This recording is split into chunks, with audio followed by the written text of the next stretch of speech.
My name is Philip John Romero. I'm from El Paso, Texas. The war had been going on for 2 years, and I got the call in. I got the call in to join the service, and so I joined as a cook. I was a 92 Golf. I was a cook in the Army, and I thought I was going to be a cook, and I found out the hard way, you're a soldier first. So when I was in Iraq the first time, there wasn't any cooking going on.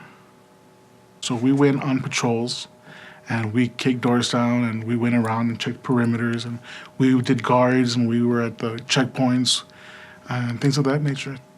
I never thought that I would have PTSD. I thought that I had enough coping skills. I thought PTSD was something to guys that had limbs blown off. But you start to learn very quickly that it ends up being an accumulation. Here's a log for you to carry. Okay, here's one more log for you to carry. I need you to carry these 2 logs for me. Can you carry these 3? And so before you know it, your arms are full. And can you deal with all of this weight?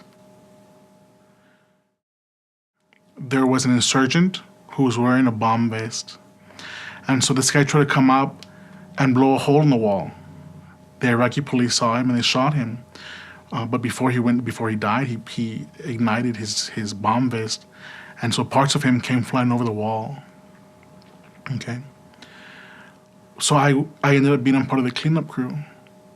And there's nothing like, you have to understand, what is it like to pick up pieces of human being? And you have to get over it because there's too much stuff going on. There's too many things that you have to do. You make friends over there. And a lot of your friends, they don't come home. A lot of my PTSD came from survivor's guilt. Specialist Teeters, he was this crazy kid, he was a country boy. And he had these plans. He was about to get out of the Army when we got home. And he had said that he was going to do this, and he had all these plans. And he didn't come home. He was on patrol, and he got shot in the neck. And he bled to death. He was going to go to school, and he was going to start a business. He was going to start a family. Why did I get to come home? I don't understand. I knew this interpreter, he was from Baghdad, and he worked for us. He lived on our fob, because if he left the base, they would kill him. Mustafa, his name was Mustafa. And Mustafa's mother got sick, or Mustafa got word that his mother was sick. And so he got permission to leave the base. He wanted to go and leave her some money. But he got late, so he had to stay the night. And so that night, they found him. They beat him up in front of his family, dragged him downstairs, and dragged him out into the middle of the street, and shot him in the eyes. And they threw his body in front of the fob. And he was a good friend of mine. He gave me this pendant that I still wear sometimes. He said it would protect me. When I came home the first time, there was a no driving order for a week. We weren't allowed to drive for a week. And we weren't allowed to drink, allegedly. But we did it anyway. And it was interesting being home, because whenever anybody would hear loud noises, we would jump. You're ready to go immediately. You're ready to get into a fight. You're ready to do what you have to do. You're racing on the highway. And I'm like, well, what's going on? Why are we doing this? A car door would set me off. It would get me paranoid. It would make slamming doors. God forbid a doggone car would backfire. One time I nearly hit the deck because I thought that it takes you back immediately. They said, if you want to talk to somebody, go and seek help. And then a few people win, and there's that stigma. Why? What? You can't handle it? Why are you going to go get help? Can't you deal with it? So people stop going. People stop going to look for help.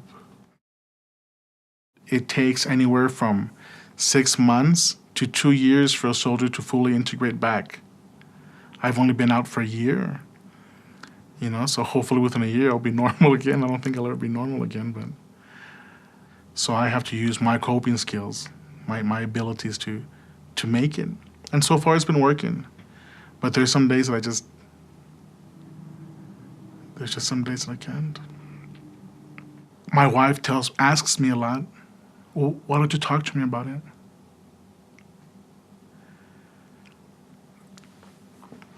How am I supposed to tell my wife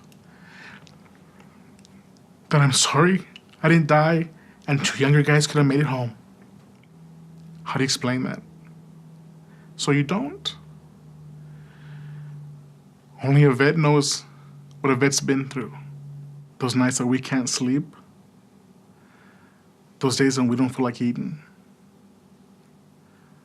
When we can't talk to anybody. I was a sergeant in the United States Army. I was in the CAV unit. I went to Iraq twice, and I can't find a job. Because I don't have training for anything. I'll be starting school soon, but this whole year that I've been out, nothing's been better. I fight with my wife. I make my wife cry. That tears me apart because I know inside that I'm not that guy. I'm somebody else. I used to be somebody else. I used to be somebody better.